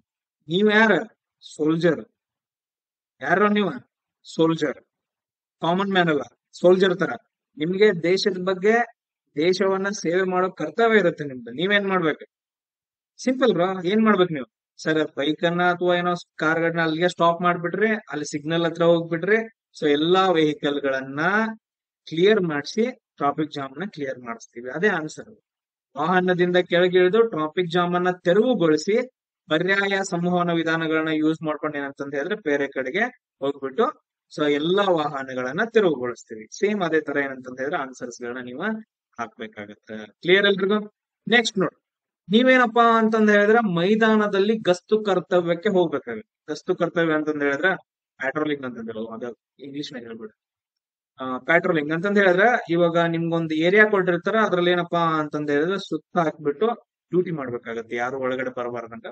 ಪ್ಯಾಟ್ರೋಲಿಂಗ್ ಅಂತಂದ ಹೇಳ್ತೀವಿ. ಎಲ್ಲಾ ಕಡೆ ಚೆಕ್ ಮಾಡ್ಕೊಂಡ್ ಬರೋ ಪ್ಯಾಟ್ರೋಲಿಂಗ್ ಹೋಗ್ಬೇಕಾಗಿರುತ್ತೆ. ಬಟ್ ಅದ್ರ ನಿಮ್ಮ ಚಾಲಕನಿಗೆ, ನೀವೇನ್ ಹೋಗ್ತಾ ಇರ್ತೀರ, ಕಾರ್ ಹೋಗ್ತಾ ಇರುತ್ತಲ್ಲ, ಆ ಕಾರ್ ಚಾಲಕನಿಗೆ ಏನಪ್ಪಾ ಅಂತಂದ ಹೇಳಿದ್ರೆ ಏನಾಗಿರುತ್ತ, ತೀವ್ರ ಜ್ವರ ಬಂದಿರುತ್ತೆ. ಅವಾಗ ನೀವ್ ಏನ್ ಮಾಡ್ತೀರಿ? ಈಗ ನೀವು ಹಾಕ್ರಿ ಕಮೆಂಟ್ಸ್ ಗಳನ್ನ ಹಾಕಿ. ನೀವು ಪ್ಯಾಟ್ರೋಲಿಂಗ್ ಹೋಗ್ಬೇಕಿರುತ್ತ, ಗಸ್ತು ಹೋಗ್ಬೇಕಿರುತ್ತ, ಬಟ್ ಆದ್ರ ನಿಮ್ಮ ಚಾಲಕನಿಗೆ ಜ್ವರ ಆಯ್ತು. ಅವಾಗ ಏನ್ ಮಾಡ್ತೀರಿ? ನೀವು ಫಸ್ಟ್ ಏನ್ ಮಾಡ್ತೀರಿ? ಥಿಂಕ್ ಮಾಡ್ರಿ. ನೀವು ಸೋಲ್ಜರ್, ಥಿಂಕ್ ಮಾಡ್ರಿ. ಮೊದಲು ಏನ್ ಮಾಡ್ತೀರಿ? ಕರೆಕ್ಟ್ ಆಗಿ ಹೇಳ್ಬೇಕು. ಬರೀರಿ, ಎಲ್ಲಾ ಕಮೆಂಟ್ಸ್ ಗಳನ್ನ ಹಾಕ್ರಿ. ಏನ್ ಮಾಡ್ತೀರಿ? ನಾವು ಓದ್ಕೊಂಡ್ರು ನೆಕ್ಸ್ಟ್ ನಿಮ್ ಕ್ಲಾಸ್ಗಳು ಬೇಕಾದ್ರೆ ನೀವು ನನಗೆ ರೆಸ್ಪಾಂಡ್ ಮಾಡ್ಬೇಕು. ಎಸ್, ನಾವು ಮೊದ್ಲು ಏನ್ ಮಾಡ್ತೇನ್ರಿ? ಸರ್, ತೀವ್ರ ಜ್ವರದಿಂದ ಬಳಲುತ್ತಿರುವ ಚಾಲಕನಿಗೆ ಔಷಧಿಯನ್ನ ನೀಡ್ತೇನ್ರಿ. ಮೊದಲು ಅವನ ಆರೈಕೆ ಮಾಡ್ಕೋಬೇಕು, ಆಮೇಲೆ ಪ್ಯಾಟ್ರೋಲಿಂಗ್. ಸೊ ತೀವ್ರ ಜ್ವರದಿಂದ ಬಳಲುತ್ತಿರುವ ಚಾಲಕನಿಗೆ ಔಷಧಿಯನ್ನ ನೀಡ್ತೇನ್ರಿ. ಆಮೇಲೆ ಏನಪ್ಪಾ ಅಂತಂದ ಹೇಳಿದ್ರ ವಾಹನವನ್ನ ಖುದ್ದಾಗಿ ಚಲಾಯಿಸ್ಕೊಂಡು ಹೋಗ್ತೇನ್ರಿ. ಆಮೇಲೆ ಗಸ್ತು ನಡೆಸ್ಬಿಟ್ಟು ನನ್ನ ಡ್ಯೂಟಿಯನ್ನ ಕಂಪ್ಲೀಟ್ ಮಾಡ್ತೇನೆ. ಮೊದಲು ಏನಂತಂದ ಹೇಳಿದ್ರೆ ಆ ಚಾಲಕ ಇರ್ತಾನಲ್ಲ, ಅವನ್ ಹೆಲ್ತ್ ಅನ್ನ ನೋಡ್ಕೋಬೇಕು. ಅವನ್ಗೇನಪ್ಪಾ ಅಂತಂದ ಹೇಳಿದ್ರೆ ಔಷಧಿಗಳನ್ನ ಏನಪ್ಪಾ ಅಂತಂದ ಹೇಳಿದ್ರೆ ಕೊಡ್ತೀನಿ. ಆಮೇಲೆ ವಾಹನವನ್ನ ನಾನೇ ಖುದ್ದಾಗಿ ಚಲಾವಣೆ ಮಾಡ್ಕೊಂಡು ಹೋಗ್ಬಿಟ್ಟು ಗಸ್ತನ್ನ ಮುಗಿಸ್ಕೊಂಡ್ ಬರ್ತೀನಿ, ಡ್ಯೂಟಿಯನ್ನ ಮುಗಿಸ್ಕೊಂಡ್ ಬರ್ತೀನಿ. ಕ್ಲಿಯರ್? ಈ ರೀತಿಯಾಗಿ ಆನ್ಸರ್ಸ್ ಗಳನ್ನ ನೀವೇನಪ್ಪಾ ಅಂತಂದ ಹೇಳಿದ್ರೆ ಬರಿಬೇಕಾಗತ್ತ. ನೆಕ್ಸ್ಟ್, ಸೊ ಫುಟ್ಬಾಲ್ ತಂಡದ ಆಟಗಾರರಾಗಿ ನೀವು ಪಂದ್ಯವನ್ನ ಆಡ್ಬೇಕಾಗಿರುತ್ತ. ಬಟ್ ಆದ್ರೆ ನಿಮಗೆ ವಿಪರೀತ ಜ್ವರ, ಅವಾಗ ನಿಮ್ಮ ತಂಡದ ನಾಯಕ ನಿಮ್ಮನ್ನು ಆಡಲು ಬಿಡದು. ಅವ್ನು ಅನುಮತಿ ಕೊಡಂಗಿಲ್ಲ. ನಿಮ್ಮನ್ನ ಆಡೋಕೇನಂತಂದ ಹೇಳಿದ್ರೆ ಬಿಡುದಿಲ್ಲ, ಅನುಮತಿ ಕೊಡಂಗಿಲ್ಲ. ಅವಾಗ ನೀವೇನ್ ಮಾಡ್ತೀರಿ? ಆಸ್ ಅ ಸೋಲ್ಜರ್ ಆಗಿ, ಆಸ್ ಅ ಫುಟ್ಬಾಲ್ ಪ್ಲೇಯರ್ ಆಗಿ ನೀವೇನ್ ಮಾಡ್ತೀರಿ? ಕಮೆಂಟ್ ಅಲ್ಲಿ ಹಾಕ್ರಿ. ನೀವೇನ್ ಮಾಡ್ತೀರಿ? ಕಮೆಂಟ್ಸ್ ಅಲ್ಲಿ ಎಲ್ಲರೂ ಹಾಕ್ರಿ. ಏನ್ ಮಾಡ್ತೀರಿ? ಸರ್, ನಾನ್ ಮೊದ್ಲೇ ಅಂತಂದ ಹೇಳಿದ್ರೆ ಔಷಧಿಗಳನ್ನ ತೆಗೆದುಕೊಳ್ತೇನ್ರಿ. ನಾನ್ ಮೊದ್ಲೇನಂತಂದ ಹೇಳಿದ್ರೆ ನಾನು ಔಷಧಿಗಳನ್ನ ತಗೊಂತೀನಿ, ಇಂಜೆಕ್ಷನ್ ಅನ್ನ ತಗೊಂತೀನಿ, ಆಮೇಲೆ ಬಹಳಷ್ಟು ದ್ರವವನ್ನ ಸೇವನೆ ಮಾಡ್ತೀನಿ. ಸೊ ಜ್ಯೂಸ್ ಕುಡಿಯೋದು, ಗ್ಲೂಕೋಸ್ ಕುಡಿಯೋದು, ಸ್ಟ್ರಾಂಗ್ ಆಗೋದು. ಅದಾದ ನಂತರ ನೆಕ್ಸ್ಟ್ ಏನಪ್ಪಾ ಅಂತಂದ ಹೇಳಿದ್ರೆ ಬೇಗ ಗುಣಮುಖರಾಗಿ ತಂಡಕ್ಕೆ ಅತ್ಯುತ್ತಮ ಕೊಡುಗೆಯನ್ನ ನೀಡಿ ಹೆಚ್ಚಿನ ನೈತಿಕ ಮನೋಭಾವವನ್ನ ನಿರ್ವಹಣೆ ಮಾಡ್ತೀನಿ ಅಂತಂದ್ ಹೇಳ್ಬೇಕು. ಕ್ಲಿಯರ್? ಸೊ ಈ ರೀತಿಯಾಗಿ ಏನಪ್ಪಾ ಅಂತಂದ ಹೇಳಿದ್ರೆ ನಿಮ್ಮ ಆನ್ಸರ್ಸ್ ಗಳನ್ನ ಹೇಳ್ಬೇಕಾಗತ್ತ. ನೆಕ್ಸ್ಟ್ ನೋಡ್, ಸೊ 8ನೇದು, ಎತ್ತರದ ಪ್ರದೇಶದಲ್ಲಿ ನೀವು ಪ್ಯಾಟ್ರೋಲಿಂಗ್ ಗಸ್ತು ತಿರುಗಲು ಹೋಗ್ಬೇಕಾಗಿರುತ್ತ. ಬಟ್ ಅದ್ರ ನಿಮ್ ಹತ್ರ ಏನಪ್ಪಾ ಅಂತಂದ ಹೇಳಿದ್ರೆ ಕೋರ್ಟ್ ಪಾರ್ಕ್ ಇರಂಗಿಲ್ಲ. ಹಂಗಂದ್ರ ನಿಮ್ ಹತ್ರ ಏನಂತ ಹೇಳ್ತೀವಿ, ಈಗ ಅತಿ ಎತ್ತರದ ಪ್ರದೇಶಗಳಲ್ಲಿ ಹೋಗ್ಬೇಕಾಯ್ತು ಅಂತಂದ ಹೇಳಿದ್ರೆ ಮಟೀರಿಯಲ್ಸ್ ಇರ್ತಾವ ಕೆಲವೊಂದು. ಈಗ ನೀವು ಟ್ರಿಪ್ ಗೆಲ್ಲ ಹೋಗ್ಬೇಕಂತಂದ ಹೇಳಿದ್ರೆ ನೀವೆಲ್ಲಾನು ತುಂಬ್ಕೊಂಡು ಹೋಗ್ತಿರಲ್ಲ ಬ್ಯಾಗ್ ಅಲ್ಲಿ. ಸೇಮ್ ಅದೇ ತರ ಏನಪ್ಪಾ ಅಂತಂದ ಹೇಳಿದ್ರೆ ಕೋರ್ಟ್ ಗಳಿರ್ತಾವ, ಆಮೇಲೆ ಜಾಕೆಟ್ ಗಳಿರ್ತಾವ, ಆಮೇಲೆ ಆಕ್ಸಿಜನ್ ಸಿಲಿಂಡರ್ ಇರುತ್ತ, ಆಮೇಲೆ 10 ದಿನ 15 ದಿನ ಊಟ ಮಾಡುವಷ್ಟು ಮಟೀರಿಯಲ್ಸ್ ಗಳಿರ್ತಾವ, ಎಲ್ಲಾನು ಇರ್ತಾವ. ಸೊ ಅಂತದ್ರಲ್ಲಿ ಒಂದೇನಪ್ಪಾ ಅಂತಂದ ಹೇಳಿದ್ರೆ ಕೋರ್ಟ್ ಪಾರ್ಕ್ ನೀವು ಹೊಂದಿರಂಗಿಲ್ಲ. ಅವಾಗ ನೀವ್ ಏನ್ ಮಾಡ್ತೀರಿ? ನೀವು ಹೋಗ್ಲೇಬೇಕು ಎತ್ತರ ಪ್ರದೇಶದ ಪ್ಯಾಟ್ರೋಲಿಂಗ್ ಮಾಡಕ್, ಬಟ್ ಆದ್ರೆ ಇರಂಗಿಲ್ಲ ನಿಮ್ಮ ಹತ್ರ. ಅವಾಗ ಏನ್ ಮಾಡ್ತೀರಿ? ಅವಾಗ ನೀವೇನ್ ಮಾಡ್ತೀರಪ್ಪಾ ಅಂತಂದ ಹೇಳಿದ್ರೆ ನಿಮ್ಮ ಸ್ನೇಹಿತರಿಂದ ಅದನ್ನ ಎರವಲು ಪಡ್ಕೊಂತೀರಿ, ಆಮೇಲೆ ಜರ್ಸಿಗಳನ್ನ ಬಳಸ್ತೀರಿ, ಆರಾಮದಾಯಕವಾಗಿ ಏನಪ್ಪಾ ಅಂತಂದ ಹೇಳಿದ್ರೆ ವೇಳಾಪಟ್ಟಿಯ ಪ್ರಕಾರ ಗಸ್ತು ತಿರುಗಲು ಹೋಗ್ತೀರಿ. ಸೊ ಈ ರೀತಿಯಾಗಿ ಏನಂತಂದ ಹೇಳಿದ್ರೆ ಆನ್ಸರ್ಸ್ ಗಳನ್ನ ನಾವು ಹೇಳ್ಬೇಕಾಗತ್ತ. S, clear? ನೋಡ್ರಿ, ಮಧ್ಯರಾತ್ರಿ ಏನಪ್ಪಾ ಅಂತಂದ ಹೇಳಿದ್ರೆ ಸಿನಿಮಾ ನೋಡಿ ನೀವು ಮನೆಗೆ ಬರ್ತಾ ಇರ್ತೀರಿ, ದಾರಿಯಲ್ಲಿ 2 ಜನ ಜಗಳ ಆಡ್ತಿರ್ತಾರ. ಅವಾಗ ನೀವೇನ್ ಮಾಡ್ತೀರಿ? ಕಮೆಂಟ್ ಅಲ್ಲಿ ಹಾಕ್ಬೇಕು. ಸರ್, ನಾನ್ ನಿಂತ್ಕೊಂಡ್ ನೋಡ್ತೇನ್ರಿ. ಸರ್, ಅವ್ರ ಜಗಳ ಮಾಡೋದನ್ನ ನೋಡಿ ನಗ್ತೇನ್ರಿ ನಾನ್ ನಿಂತ್ಕೊಂಡು. ಮಸ್ತ್ ಮಜಾ ಜಗಳ ಮಾಡ್ತಾರ, ಮಸ್ತ್ ಫನ್ ಆಗೈತಿ. ಒಬ್ಬೊಬ್ರು ಮಾಡ್ತಾರ, ಅದನ್ನು ಮಾಡ್ತಾರೆ. ಇನ್ ಕೆಲವು ಜನ ಏನ್ ಮಾಡ್ತಾರ ಅಂತಂದ ಹೇಳಿದ್ರೆ ಅದನ್ನ ಜಾಸ್ತಿ ಮಾಡ್ತಾರೆ ಜಗಳ. ಬಟ್ ಅದ್ರ ನಿಮ್ದು ರಿಯಾಕ್ಷನ್ ಏನು ಅಂತ ಹಾಕ್ಬೇಕು. ಏನ್ ಮಾಡ್ತೀರಿ ನೀವ? ಮಧ್ಯಸ್ಥಿಕೆಯನ್ನ ವಹಿಸ್ತೀವಿ, ಜಗಳದ ಕಾರಣವನ್ನ ಕಂಡು ಹಿಡಿಯುತ್ತೀವಿ. ಜಗಳದ ಕಾರಣವನ್ನ ಕಂಡು ಹಿಡಿದು ಸಮಸ್ಯೆಯನ್ನ ಸೌಹಾರ್ದಯುತವಾಗಿ ಏನಪ್ಪಾ ಅಂತಂದ್ರೆ ಪರಿಹರಿಸಿ ಅದನ್ನೇನಪ್ಪಾ ಅಂತಂದ್ರೆ ಗಮ್ಯ ಸ್ಥಾನಕ್ಕೆ ತಗೊಂಡ್ ಬರ್ತೀರಿ ಅಂದ್ರೆ ಸಾಲ್ವ್ ಮಾಡ್ತೀರಿ. ಮೊದ್ಲೇನ್ ಮಾಡ್ತೀರಿ ಅಂತಂದ್ರೆ ಮಧ್ಯಸ್ಥಿಕೆಯನ್ನ ವಹಿಸಿ ಏನ್ ಕಾರಣ, ರೀಸನ್ ಏನು ಅಂತಂದ್ ಹೇಳಿ ಕಂಡು ಹಿಡಿದು ಇದೇನಪ್ಪಾ ಅಂತಂದ್ರೆ ಜಗಳವನ್ನ ಸಾಲ್ವ್ ಮಾಡ್ತೀರಿ ಅಂತ ಹೇಳಿ ಈ ರೀತಿ ಏನಪ್ಪಾ ಅಂತಂದ್ರೆ ಆನ್ಸರ್ಸ್ ಗಳನ್ನ ಹಾಕ್ಬೇಕು ನೀವು. ನೆಕ್ಸ್ಟ್ ನೋಡ್ರಿ, ನೀವು ಕಂದಕಗಳಂತಂದ ಹೇಳಿದ್ರೆ ತಗ್ಗು ಪ್ರದೇಶಗಳನ್ನ ತೋಡ್ಬೇಕು, ಭೂಮಿಯನ್ನ ತೋಡದು ಕಂದಕಗಳನ್ನ ಅಗೆಯುವ ಅಗತ್ಯ ಐತೆ. ಬಟ್ ಆದ್ರೆ ನಿಮ್ಮ ಸಹೋದ್ಯೋಗಿಗಳು ನಿಮ್ಮೊಂದಿಗೆ ಸಹಕಾರ ಮಾಡಂಗಿಲ್ಲ. ಏನೇನ್ ಹೋಗಪ್ಪ ನಾ ಯಾಕೆ ಮಾಡ್ಲಿ ಅಂತಂದ ಹೇಳಿ ನಿಮ್ಮವ್ರು ಯಾರು ಸಪೋರ್ಟ್ ಮಾಡಂಗಿಲ್ಲ. ಅವಾಗ ನೀವು ಏನ್ ಮಾಡ್ತೀರಿ ಅಂತ ಕ್ವಶನ್ ಐತಿ. ಎಸ್ ಕಮೆಂಟ್ಸ್ ಗಳ ಮುಖಾಂತರ ಹಾಕ್ಬೇಕು. ಎಸ್ ಏನ್ ಮಾಡ್ತೀರಪ್ಪ ಅಂತಂದ್ರೆ ನಿಮ್ಮ ಸಹೋದ್ಯೋಗಿಗಳಿಗೆ ಪ್ರೇರೇಪಣೆ ಮಾಡ್ಬೇಕು. ಮಗ ಇದನ್ನ ನೀ ಮಾಡ್ಬೇಕು, ಮಚ್ಚ ನೀ ಇದನ್ನ ಮಾಡ್ಬೇಕು, ಈ ಕೆಲಸ ಮಾಡಿದ್ರೆ ಹಿಂಗಾಗತ್ತ, ದೋಸ್ತ ನೀ ಹಿಂಗ್ ಮಾಡ್ಬೇಕ್ಲಿ ಅಂತಂದ ಹೇಳಿ ಅವಂಗೇನಂತಂದ ಹೇಳಿದ್ರೆ ಪ್ರೇರೇಪಣೆ ಮಾಡ್ತೀರಿ. ಅವ್ನಿಗೇನಪ್ಪಾ ಅಂತಂದ ಹೇಳಿದ್ರೆ ಹುರಿ ತುಂಬಿಸ್ತೀರಿ. ಆಮೇಲೆ ಎಲ್ಲಾ ಹುರಿ ತುಂಬಿಸಿದಾದ ನಂತರ ಅವನನ್ನ ಕರ್ಕೊಂಡ್ ಬಂದು ಮಗ ಪಾರ್ಟಿ ಮಾಡೋ ರೆಡಿ ದೋಸ್ತ, ಸಂಜೆ ಪಾರ್ಟಿ ಮಾಡಕ್ ಹೋಗೋನು, ಮೊದಲು ಏನಂತಂದ್ರೆ ಈ ಕೆಲಸ ಇಲ್ಲ ಸೈಟ್ ಹೊಡ್ಯಾಕ್ ಹೋಗೋನು, ಏನೋ ಒಂದ್ ಪ್ರೇರೇಪಣೆ ಮಾಡ್ತಿರ್ಲಿಲ್ಲ, ಮಾಡೇ ಮಾಡ್ತೀವಿ. ಸೊ ಪ್ರೇರೇಪಿಸಿ ಏನಂತಂದ ಹೇಳಿದ್ರೆ ಅವ್ನ್ ಕರ್ಕೊಂಡು ಅಗತ್ಯವಿರುವ ಏನಂತಂದ ಹೇಳಿದ್ರೆ ಕಂದಕಗಳನ್ನ ಅಗಿದು ಏನ್ ಮಾಡ್ತೀವಪ್ಪ ಅಂತಂದ ಹೇಳಿದ್ರೆ ಸೊ ಕಂಪ್ಲೀಟ್ ಮಾಡ್ತೀವಿ ಕೆಲಸವನ್ನ. ಈ ರೀತಿಯಾಗಿ ಏನಪ್ಪಾ ಅಂತಂದ ಹೇಳಿದ್ರೆ ನಿಮ್ಗೆ SRT ಸಿಚುವೇಶನ್ ರಿಯಾಕ್ಷನ್ ಟೆಸ್ಟ್ ಅಥವಾ ಅಡಾಪ್ಟಬಿಲಿಟಿ ಟೆಸ್ಟ್ ಗಳಂತ ಇರ್ತಾವ. ನಾನು ಇವತ್ತೊಂದು 10 ಸಿಚುವೇಶನ್ಸ್ ಗಳನ್ನ ಹೇಳ್ಬಿಟ್ಟು ನಿಮ್ ಜೊತೆ ಡಿಸ್ಕಷನ್ ಮಾಡಿದೆ. ಇನ್ನೊಂದ್ಸರಿ ವಿಡಿಯೋಸ್ ಅನ್ನ ನೋಡ್ರಿ, ನಾನ್ ನಿಜ ಹೇಳ್ತಾ ಇದೀನಿ, ಇನ್ನೊಂದ್ಸರಿ ವಿಡಿಯೋಸ್ ಅನ್ನ ನೋಡ್ರಿ. ಅದಾದ ನಂತರ ನೆಕ್ಸ್ಟ್ ನಿಮ್ ವಿಡಿಯೋಸ್ ಗಳು ಬೇಕಾಯ್ತು ಅಂತಂತ ಹೇಳಿದ್ರೆ ಇವಾಗ ಎಷ್ಟು ಒಂದು 55,000 ಇರ್ಬೋದ ನಂದು ಸಬ್ಸ್ಕ್ರೈಬರ್ಸ್. ಸೊ ಇದೇನಪ್ಪಾ ಅಂತಂದ್ರೆ ಒಂದು 60K ಅಷ್ಟೆಲ್ಲ ಹೋಗ್ಲಿ, ಆಮೇಲೆ ನೆಕ್ಸ್ಟ್ ನೋಡ. ನಾನ್ ನಿಜ ಹೇಳ್ತಾ ಇದೀನಿ, ಯಾರ ಹತ್ರ ಫೀಸ್ ತಗೊಂತಿಲ್ಲ, ನನ್ ಪಾಡಿಗೆ ಏನಪ್ಪಾ ಅಂತಂದ ಹೇಳಿ ಎಲ್ರಿಗೂ ಒಳ್ಳೇದಾಗ್ಲಿ ಅಂತಂದ ಹೇಳಿ ಮಾಡ್ತಾ ಇದೀನಿ. ಬಟ್ ಆದ್ರೆ ಕೆಲವು ಜನ ಕೆಟ್ಟದಾಗ ಮಾತಾಡ್ತಾ ಇದಾರೆ, ಅದ್ರ ಬಗ್ಗೆ ನಾನು ಟೆನ್ಷನ್ ತಗೊಳಲ್ಲ. ಸೊ ನಿಮಗ್ ಫೀಸ್ ಇರುತ್ತೆ. ಇವಾಗ ಫೀಸ್ ಏನಪ್ಪಾ ಅಂತಂದ ಹೇಳಿದ್ರೆ ಎಲ್ರಿಗೂ ಶೇರ್ ಮಾಡ್ಬೇಕು, ಸಬ್ಸ್ಕ್ರೈಬ್ ಮಾಡ್ಬೇಕು, ಇದೊಂದೇ ಬಿಟ್ರೆ ಮತ್ತೇನು ಬೇಡ. ಸೊ ನೆಕ್ಸ್ಟ್ ಕ್ಲಾಸ್ ಅಲ್ಲಿ ಸಿಗೋಣ. ಎಲ್ರಿಗೂ all the best. Jai Hind.